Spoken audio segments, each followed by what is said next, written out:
బాహుబలి ఇప్పుడు ఎక్కడ చూసినా ఎవరిని అడిగినా ఈ జపమే చేస్తున్నారు.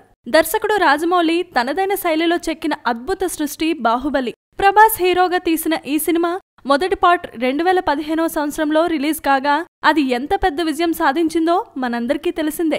ఇప్పుడు బాహుబలి ది కన్క్లూషన్ గా వచ్చిన బాహుబలి 2వ భాగం రికార్డ్స్ మోత మోగించేస్తున్నాయి. ఒక్క టాలీవుడ్ మాత్రమే కాదు, అన్ని భాషల్లో కూడా హిట్ టాక్ ని తెచ్చుకొని ముందుకు దూసుకుపోతోంది. ఇప్పటికే బాహుబలి బాలీవుడ్ లో 100 కోట్ల మార్క్ దాటగా మొత్తంగా 1000 కోట్ల మార్క్ క్రాస్ చేసింది అని ట్రేడ్ వర్గాలు చెప్తున్నాయి. ప్రముఖ హీరోయిన్ ప్రియాంక చోప్రా ఈ సినిమా చూసి ఇంత మంచి సినిమా తెరకెక్కించినందుకు గాను రాజమౌళికి అభినందనలు తెలుపుతూ ట్వీట్ చేసింది.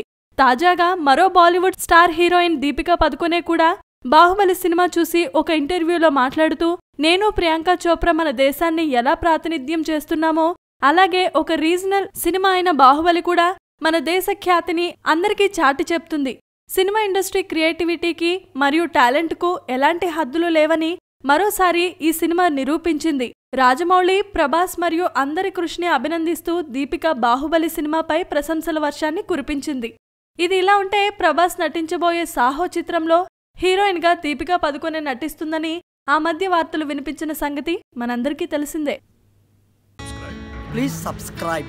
Hi, it's me Purna. Please subscribe.